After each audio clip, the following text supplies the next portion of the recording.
वो एजाज साहब तो अपने मोहल्ले के लोगों के लिए कर रहे हैं, हम अपने मोहल्लों के वासेपुर के बच्चों के लिए कर रहे हैं। लेकिन सिटी एसपी साहब वो तो कबूतर की तरह है, आज यहाँ कल वहाँ, कल वहाँ, कल वहाँ, सरकार जहाँ जहाँ तबादला करती रहेगी। लेकिन वो मेरा ख्याल है वो जिस जगह जाएंगे वहाँ के लोगों को, बच्चों को पढ़ाने का वो जो है ना अंदर में जो है उसके अंदर कुव्वत भरेंगे, उसके अंदर वो टैलेंट भरेंगे। सर ये जो 14 नंबर वार्ड है, जिस वार्ड में आप रहते हैं, तो सबसे बड़ा समस्या क्या है सर 14 नंबर वार्ड में? मेरे साथ है समाज सेवी परवेज एयूबी जी, अभी आज़ाद नगर का चैम्बर ऑफ कॉमर्स का अध्यक्ष बने। सर आपका बधाई सर। Thank you.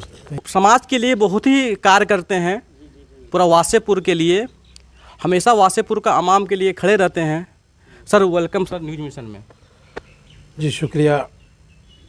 मैं सबसे पहले तो आपको मुबारकबाद इस बात का पेश करता हूँ कि मैं हमेशा सोशल मीडिया में आपका चैनल देखता था, आप बहुत एक्टिव थे, समाज के हर तबके का आप सवाल उठाते थे, सियासी मामला हो या समाजी मामला हो, मुआशरे में जो भी मामला जिसमें आपको कमी नज़र आती थी आप वो आवाज़ सरकार तक पहुंचाते थे। और आज आपका एक चैनल जो आपने खोला है न्यूज़ मिशन, मुझे बड़ी खुशी है कि आप जैसे लोग मुझे जैसे नाचीज़ से इंटरव्यू ले रहे हैं।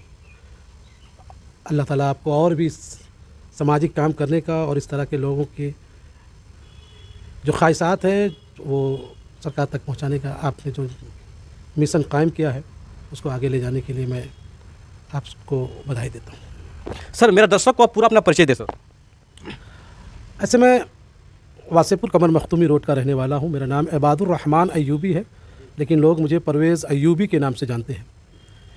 और समाज में चाहे जो भी मामलात रहा है, एक हमारे अंदर ये शौक़ हमेशा रहा है कि हम समाज के लिए कुछ करें, यहाँ के आवाम के लिए कुछ करें, धनबाद शहर के लिए कुछ करें, मुल्क हिंदुस्तान के लिए कुछ करें। इसीलिए समाज का कोई भी मामलात आता है तो मैं अपनी कोशिश करता हूँ कि मेरा कंट्रीब्यूशन उसमें रहे, मेरा भी उसमें कुछ मेरे सहयोग से भी अगर समाज को कुछ मिल सके तो मैं पूरी कोशिश करता हूँ। सर ये जो 14 नंबर वार्ड है, जिस वार्ड में आप रहते हैं, तो सबसे बड़ा समस्या क्या है सर 14 नंबर वार्ड में? देखिए वार्ड नंबर 14 ऐसे तो देखा जाए तो यहाँ पर अच्छे लोगों की तादाद बहुत ही ज़्यादा है। अभी कुछ दिनों में एजुकेशन में भी बहुत ज़बरदस्त काम वासेपुर में हमारे बच्चे कर रहे हैं। IAS अबू इमरान के बाद बहुत सारे लोग ऐसे हैं जो हमारे वासेपुर में अपना योगदान और अपनी पढ़ाई के अंदर वो काबिलियत लाने की पूरी कोशिश कर रहे हैं, ख़ास तौर पर हमारे यहाँ की बच्चियाँ। वैसे वासेपुर में ख़ास तौर पर के 14 नंबर वार्ड में कमियाँ जहाँ तक है तो वो कमी हम क्या गिनाएंगे, जो कुछ है वो आपके नज़र के सामने है। लेकिन सबसे ज़्यादा यहाँ पर कमी अगर देखा जाए तो यहाँ पानी का किल्लत रहा है। आज यहाँ जल मीनार बनकर के तैयार हुआ, 2016 में ये मीनार बनकर के तैयार हो गया, पानी लोगों को मिलने लगा, लेकिन फिर भी बहुत जगहों पर यहाँ पानी अभी नहीं पहुँच पा रहा है। यहाँ रोज़गार का बहुत ज़्यादा कमी है। नौजवानों में रोज़गार के लिए पढ़े लिखे बच्चे धनबाद शहर से कूच कर रहे हैं, दूसरे शहर में जाके पनाह ले रहे हैं, दूसरे जगहों पे अपना काम तलाश कर रहे हैं, वहीं काम कर रहे हैं।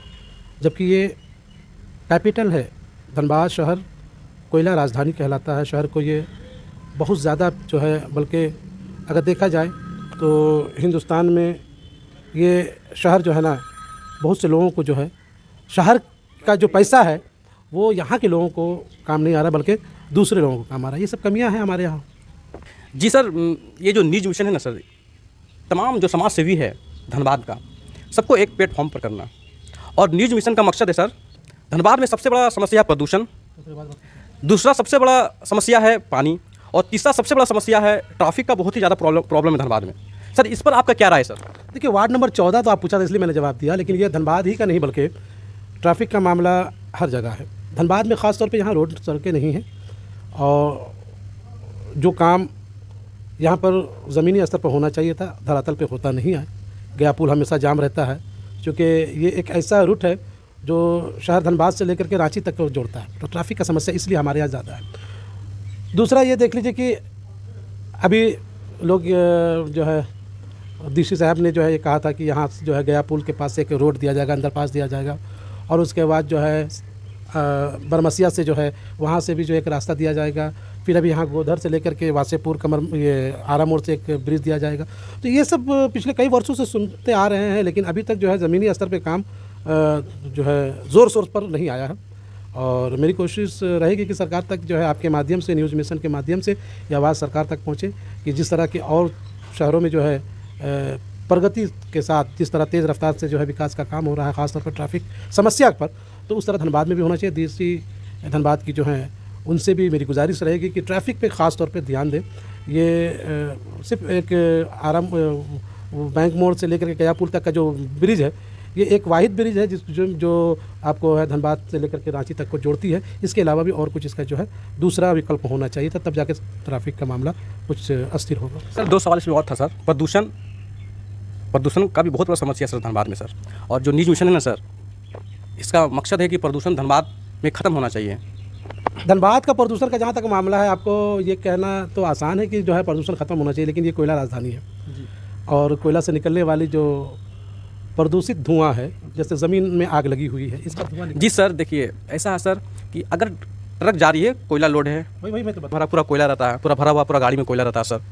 तो मेरा कहना ये है कि इसको पैक करके भी लेके जा सकता है। देखिए मैं आपने जो सवाल किया बिल्कुल सही है। सबसे ज़्यादा अगर सरकार को, ख़ास तौर पे हमारे जनप्रतिनिधियों को, हमारे सांसद, हमारे विधायक को, मेयर को, BCCL के उच्च अधिकारियों को इस पे जो है गौर फिक्र करना चाहिए था। क्योंकि धनबाद शहर में कोयला निकलता है, प्रदूषित इसलिए शहर हो गया है कि जो चीज़ यहाँ पर उसका व्यवस्था होना चाहिए वो व्यवस्था है नहीं। दूसरा ये कि जहाँ तहाँ आप ओपन माइंस किए हुए हैं, उससे जो धुआं निकल रहा है, वो जो रोड पर गाड़ियाँ चल रही है, बिल्कुल मेरा यही कहना था। रोड पर जो गाड़ियाँ चल रही है, इससे भी तो शहर प्रदूषित हो रहा है। दूसरी, अभी इस वक्त धनबाद में मच्छर इस कदर है, यहाँ पर फॉगिंग नहीं किया जा रहा है। यहाँ पर जिस तरह से उसके मच्छर भगाने का दवा छींटना चाहिए, नगर निगम इसमें बिल्कुल फेल्योर है और वार्ड के पार्षद लोग इस पर दबाव नहीं डाल पाते हैं। और दूसरी वजह ये है कि शहर के आवाम, अगर आवाम सफाई चाहेगी तो जनप्रतिनिधि को करना पड़ जाएगा।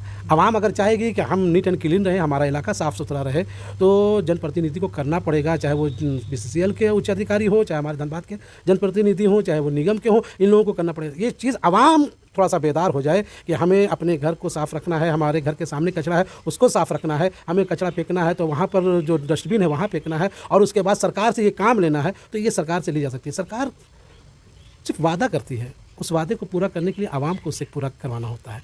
और धनबाद में बहुत सारी बीमारियां भी जो हो रही है, आपको बता देते हैं, ऐसे तो पूरे जगह बीमारी है, लेकिन धनबाद में प्रदूषण की वजह से, जहाँ तक मुझे इल्म है, मैं एक बार किसी 2-4 डॉक्टर से मिला था। यहाँ पर एक क्या बोलते हैं कि वासेपुर में कोयला का यहाँ पर भट्टा था जी, तो उसको बंद कराने के लिए कि इतने बड़े आबादी में, बीच आबादी में कोयला का भट्टा है, बगल में रेलवे स्टेशन है, बगल में बैंक है, हार्ट ऑफ सिटी है ये अगर देखा जाए तो धनबाद शहर का ये हार्ट है, यहाँ पर चलता था। तो जब मैं डॉक्टर से मिला तो उससे पता चला कि इसके निकलने वाले धुआं से बहुत सारी बीमारियाँ होती है, फेफड़ा फूलता है, सांस लेने में दिक्कत होती है, दम्मा होता है। जो छोटे बच्चे होते, जो शिशु होते हैं, उनको बहुत ज़्यादा समस्या है। जी सर, तो मैं तो यही कर रहा हूँ सर कि धनबाद में जितना समाज सेवी है सर, कि सबको मैं एक मंच में ला रहा हूँ न्यूज़ मिशन में सर। और ये तो मेरा अकेला, ये सिर्फ न्यूज़ मिशन नहीं कर सकता, एक सिर्फ न्यूज़ मिशन नहीं कर सकता, तमाम समाज सेवी चाहेगा तो PMCH को सही किया जा सकता है, प्रदूषण को सही किया जा सकता है, पानी जो कमी है धनबाद में इसको पूरा किया जा सकता है। देखिए पानी का मामला जो आप बोले ना, वार्ड नंबर 14 में 6 साल हुआ, 7 साल 8 साल जो भी हुआ है, पानी का टैंकी लगा और पानी का टैंकी बिल्कुल पूरी तरीके से कब का जाने क्या हो जाए, ये टैंकी गिर जाए। इतनी बड़ी आबादी है, इतना अगल बगल में स्कूल है, उस पानी टैंकी के अगल बगल में घर सब है और उससे पानी चू रहा है और उसको देखने वाला कोई नहीं है। हमारे वार्ड नंबर 14 के पार्षद हैं, पूर्व पार्षद निसार साहब है, वो भी बात उठाते रहते हैं। मैं आपको बता दूं कि मैं 2011 से पानी वासेपुर में कैसे आए उसके लिए जद्दोजहद किया, नगर निगम में और यहाँ वहाँ जनप्रतिनिधियों के पास गया तो यहाँ पर जो है टैंकी लगा सारे लोगों की मेहनत से, लेकिन आज ये टैंकी जो है उससे पानी चू रहा है। तो ये मामला वासेपुर वार्ड नंबर 14 का जो है ये मामला है। दूसरा एक और सबसे बड़ा मामला है यहाँ पर, जो मैं आपको ये बात एक्स्ट्रा कह रहा हूँ, चूँकि वक्त ज़्यादा हो गया है, मैं ये एक्स्ट्रा कह रहा हूँ कि अभी गोदर से जो ब्रिज बन करके बाईपास रोड में जो गिरेगा जी, इसको बनाना तो बहुत अच्छी बात है जी। सरकार विकास का काम करे, ये अच्छी बात है, लेकिन उसके साथ साथ वहाँ के गुलजार बाग की आवाम, लगभग 150 घर को चिन्हित किया गया। बिल्कुल बिल्कुल सर। ये 150 घर को चिन्हित किया गया, ये लोगों का क्या होगा, ये लोग कहाँ जाएंगे? सरकार इस पे गौर करे, उन लोगों को बसाने का काम करे। आखिर वो लोग कहाँ जाएंगे? ब्रिज बन जाएगा, आने जाने का एक विकल्प बन जाएगा, गोदर से लोग वहाँ से बोकारो से रांची से आने वाले बाईपास होकर के निकल जाएंगे। लेकिन जो वासेपुर गुलजार बाग की आवाम है, जनता है, 150 घर के लोग कहाँ जाएंगे? वो बच्चे कहाँ जाएंगे? उसके औरतें कहाँ जाएंगे? जिसका स्कूल यहाँ है, आज के दिन में कहीं पर ज़मीन है, ले सकता है आदमी? तो ये सारी चीज़ मिशन को उठाना होगा। और ट्रैफिक का समस्या है, उसको सरकार देखेगी। तो सर ये तो काम सर आप जैसे समाज से भी कर सकता है ना सर। कई बार हमारे यहाँ समाज के जितने लोग हैं, हमारे एजाज सर हैं और हमारे जो है मुर्तुजा खान साहब हैं और फारूक खान साहब हैं, शमीम अख्तर साहब हैं, निसार भाई हैं, जितने भी लोग हैं, मैं ये नहीं कहता हूँ, मेरे लिए सब बराबर है। ये लोग अपनी अपनी बात को उठाते हैं। ये बहुत चिंता का विषय है कि ब्रिज तो बन जाएगा, वासेपुर में एक ब्रिज तो मिल जाएगा, लेकिन 150 लोगों का क्या होगा? ये गुलजार बाग की आवाम कहाँ जाएगी? जब वोट लेने के लिए आप आए थे, चाहे वो सांसद हो चाहे वो विधायक हो, हाथ जोड़ करके गुलजार बाग के लोगों से ये कह रहे थे कि अपना वोट आप मुझे दें। आपको तो वोट मिल गया, 6 जहाँ पर विधायक हो गए, एक MP हो गया, सब तो अपने जगह पे सेट हो गया। लेकिन ये आवाम जब बेघर होगी, इसको कौन सेट करेगा? इसको कौन सेट करेगा? इसीलिए करके जो है हम लोग सामाजिक लोग जो है चिंतित में हैं और इसका विकल्प सरकार से हम लोग जाएंगे कि सरकार ख़ास तौर पर के जो है गरीब लोगों पर ध्यान दे। और हम लोग का काम ये है कि लोगों को सहयोग करें, लोगों का हम लोग भला करें। चाहे वो एजुकेशन का मामला हो, हमारे एजाज सर अभी मिशन एजुकेशन लेके चल रहे हैं। एजुकेशन जी बहुत ही बेहतरीन काम कर रहे हैं युवा के लिए सर। ये तो अरे आप एजाज भाई को अप्रिशिएट कर रहे हो, आपको ये सोचना चाहिए कि ये तो अपने इलाके के लिए कर रहे हैं, लेकिन हमारे सिटी SP उनको हमारे इलाके से क्या मतलब? वो आज यहाँ है, कल कहीं और चले जाएंगे, लेकिन वो चाह रहे कि जब तक मैं यहाँ हूँ, मैं जब तक यहाँ हूँ, यहाँ कुछ दे करके जाऊँ कि यहाँ के बच्चे पढ़ करके जब कलेक्टर अफसर बने तो वो बच्चा कहे कि हमारे धनबाद में एक SP आया था जो हमारे बच्चों को जो है ना अंदर ये जिज्ञासा पैदा किया, ये चीज़ दिया कि वो जो है आज पढ़ लिख करके बड़ा बना। वो कहते हैं कि मुझसे कुछ लेना है तो ले लो। मैंने उनसे डायरेक्ट ये बात सुना है, ये किसी और के थ्रू नहीं सुना। तो वो एजाज साहब तो अपने मोहल्ले के लोगों के लिए कर रहे हैं, हम अपने मोहल्लों के वासेपुर के बच्चों के लिए कर रहे हैं। लेकिन सिटी SP साहब वो तो कबूतर की तरह है, आज यहाँ कल वहाँ, कल वहाँ, कल वहाँ, सरकार जहाँ जहाँ तबादला करती रहेगी। लेकिन वो मेरा ख्याल है वो जिस जगह जाएंगे वहाँ के लोगों को, बच्चों को पढ़ाने का वो जो है ना अंदर में जो है उसके अंदर कुव्वत भरेंगे, उसके अंदर वो टैलेंट भरेंगे। क्योंकि वैसा आदमी समाज में असल में वो सरकार के साथ साथ आवाम के लोगों के अंदर भी वो जो है बेदारी और तालीम देना चाह रहे हैं। वही कहते हैं ना कि अगर तालीम रहेगा तो हम अपने मुल्क हिंदुस्तान को बड़ी ऊंचाइयों तक ले जाएंगे। और वही मुहिम होना चाहिए कि हमारा पढ़ना, हमारा हर चीज़, हमारा कमाना, हमारा पढ़ना, हम जो भी कर रहे हैं वो हमारे मुल्क को फ़ायदा दे सके। तो यही हमारे सिटी SP साहब कर रहे हैं। देखिए सर, न्यूज मिशन जो है सर, इसका प्लान यही है सर कि ये जो कोयला का जो प्रदूषण है ना सर, इससे ज़्यादा धनबाद का आवाम इससे बीमार पड़ रहा है और प्रॉब्लम ज़्यादा हो रहा है धनबाद का आवाम का सर। तो मेरा न्यूज मिशन का सर प्लान यही है सर कि धनबाद से प्रदूषण खत्म होना चाहिए, कोयला का प्रदूषण खत्म होना चाहिए, कोयला खत्म नहीं होना चाहिए। कोयला देखिए कोयला से जो प्रदूषण हो रहा है सर, जो गाड़ी गलत तरीका से कोयला को ले जा रही है सर। जी काम प्रशासन का है, ये काम सरकार की है। जी सरकार का ये काम है कि हम अपने इलाके को कैसे स्वच्छ रखें, हम अपने इलाके को कैसे जो है ना साफ़ सुथरा रखें, ये सरकार का काम है। ये सरकार को चाहिए कि अगर सर 6 विधायक है सर, एक सांसद है सर, इनका काम नहीं है क्या? जनप्रतिनिधि कौन होते हैं? ये 6 हमारे यहाँ जो है विधायक हैं, सांसद हैं, मेयर हैं। और अभी नहीं है सर, अभी तो 4 साल से अभी मान लिया नहीं है। ये किसकी कमज़ोरी है? देखिए सरकार अपने वादे पे जो बायलॉज तैयार करती है उस बायलॉज के एतबार से काम करती है क्या? नहीं करती है। ये होना चाहिए था। अगर रोड पर कोयला की गाड़ी जा रही है और रोड पे उसका कोयला का डस्ट गिर रहा है और उससे जो चक्का जो चल रहा है रोड पर और उससे जो धुआं और उससे जो डस्ट निकल रहा है, ये हमारे और आपके बच्चे तो दूषित हो रहे हैं ना। तो इसके लिए होना क्या चाहिए था कि टैंकर का पानी आगे रहे और गाड़ी का कोयला का गाड़ी पीछे रहे, आगे पानी का टैंकर रहे और पीछे कोयला का गाड़ी। तो ये सरकार का काम है ना। मेरा सर आखिरी सवाल ये है सर, आप PMCH को देख रहे हैं जो हॉस्पिटल है धनबाद में, ये जो है एजुकेशन 2 सवाल सर, ये जो हॉस्पिटल सर बहुत ही मतलब गंदा स्मेल, मतलब, और सबसे अहम बात यह है सर कि ये जो हॉस्पिटल है सर, इसमें सिर्फ और सिर्फ गरीब महिलाएं जाती है, गरीब व्यक्ति जाता है, गरीब बच्चा जाता है सर। और शिशु वार्ड में हम देखें सर कि एक भी वेंटिलेटर नहीं है सर, एक भी वेंटिलेटर नहीं है। और रांची जब रिम्स रेफ़र करता है सर तो रास्ता ही में प्रॉब्लम हो जाता है, बच्चा को डेट कर जाता है सर। इस पर आपका क्या सवाल है? देखिए आपको बता देते हैं, कुछ दिन पहले एक डॉक्टर साहब जो हमारे PMCH के डॉक्टर हैं, मैं नाम नहीं बता सकता, किसी ने कहा मुझे कि मैं उनसे मिलने के लिए क्या है, तो बताया कि जो है PMCH का ये हाल है। और PMCH सरकार की तरफ से ये होता है गरीब, मिस्किन, बेबस, लाचार गरीब लोगों के लिए इलाज, जो पैसे से कमज़ोर हैं तो उनका यहाँ फ्री में इलाज हो। उसे एडमिट तो किया जाता है, लेकिन दवाइयाँ बाहर से ली जाती है। तो डॉक्टर साहब, आपके यहाँ अगर कोई बीमार पड़ता है तो आपके परिवार या आपके बच्चे कहाँ एडमिट होते हैं? तो उन्होंने कहा कि प्राइवेट हॉस्पिटल में। ये बताइए कि ये वही हाल हो गया जिस तरह सरकारी स्कूल का हाल है कि सरकारी स्कूल में पढ़ाने वाले टीचर्स, उनके बच्चे जो है प्राइवेट स्कूल में पढ़ते हैं, और उसी तरह डॉक्टर जो हमारे यहाँ PMCH के हैं या कोई भी सरकारी हॉस्पिटल्स हैं, उनके यहाँ कोई अगर बीमार पड़ता है तो उन्हें प्राइवेट हॉस्पिटल में इलाज कराता है। वजह क्या है? वजह ये है कि वहाँ पर सही तौर पर इंस्ट्रूमेंट तो सारी करोड़ों अरबों रुपये की लगी हुई है सरकार की तरफ से। सरकार बेतहाशा पैसा खर्च करती है, लेकिन धरातल पर गरीबों तक ये काम नहीं पहुंच पाता। दवाइयाँ बाहर चली जाती है। वहाँ पर का बेड का हाल ये है ना कि बेड पर बेडशीट नहीं बिछी रहती है, पिल्लों का कवर नहीं रहता है। सबसे ज़्यादा अगर इसमें मैं आपसे गुजारिश करूँगा कि न्यूज़ मिशन ये मुहिम चलाए कि हमारे यहाँ के हॉस्पिटल्स का हाल, सरकारी हॉस्पिटल का हाल जो है ना, उसको सही करने का बहुत ही ज़रूरी है। हमारे डॉक्टर इरफान अंसारी साहब हमारे स्वास्थ्य विभाग के मंत्री हैं, खुद वो डॉक्टर हैं, वो खुद डॉक्टर है, लेकिन जरा डॉक्टर होने के नाते कहा जाता है ना कि भगवान का दूसरा रूप। ऐसे हमारा तो ईमान ये नहीं, अल्लाह एक है, अल्लाह वाहिद है ना, लेकिन डॉक्टर्स को कहा जाता था कि डॉक्टर्स दुनिया में जो है भगवान का दूसरा रूप होता है। लेकिन नहीं, अभी जो है मैं अपने दिल पे पत्थर रख करके ये बात कहने पर मजबूर हूँ कि डॉक्टर्स से बड़ा इस वक्त जो है चोर और डकैत कोई नज़र नहीं आता।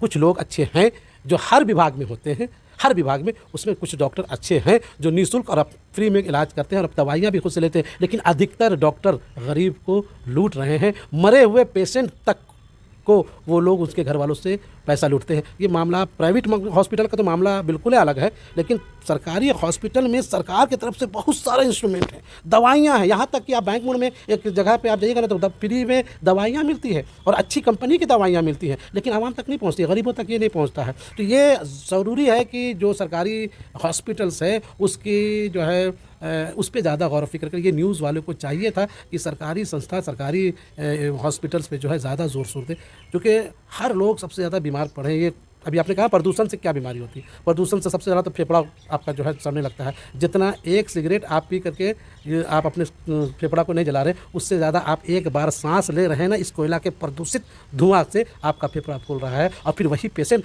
गरीब है और वो जब जाता है PMCH में तो वहाँ फेफड़ा नहीं बल्कि आपका खून चूसा जाता है। ये मामलात है, तो इस मामला को उठाएगा कौन? ये आप जैसा मिशन जो उठाने वाले न्यूज़ हैं, एंकर हैं, वो जो न्यूज़ चैनल है ये उठा पाएगी। ख़ास तौर पे इस पर मैं तौफीक जी आपसे मैं गुजारिश करूँगा कि न्यूज़ मिशन सरकारी हॉस्पिटल पे हर लोगों से, ख़ास तौर पे मैं तो कुछ नहीं हूँ, मुझे तो लोग जानते नहीं, मैं एक छोटा सा सामाजिक कार्यकर्ता हूँ, लेकिन हमारे धनबाद जिला के जनप्रतिनिधि हूँ या सांसद हूँ, विधायक हूँ, इन लोगों के पास आप जाएँ कि सर आपके पास पैसा है, आपके पास दौलत है, सरकार की तरफ से आपके पास बहुत कुछ मिलता है, आपके यहाँ अल्लाह ना करे किसी को कोई इसी तरीके की बीमारी हो तो आप जो है फ़ौरन यहाँ से टिकट कटाएंगे और विदेश में इलाज कराने चले जाएंगे। लेकिन ये धनबाद की जनता ये कहाँ जाएगी? गरीब लोग कहाँ जाएगा? ये वही PMCH में जाएगा, और उसी PMCH में जाएगा जहाँ पर वेंटिलेटर नहीं है, जहाँ पर जो है ना ICU का सिस्टम सही नहीं है, जहाँ पर सारा इंस्ट्रूमेंट है, बड़ी बड़ी मशीनें जहाँ प्राइवेट में नहीं है वो सरकारी हॉस्पिटल्स में है, लेकिन वो ख़राब पड़ा हुआ है, उसका यूज़ नहीं होता है।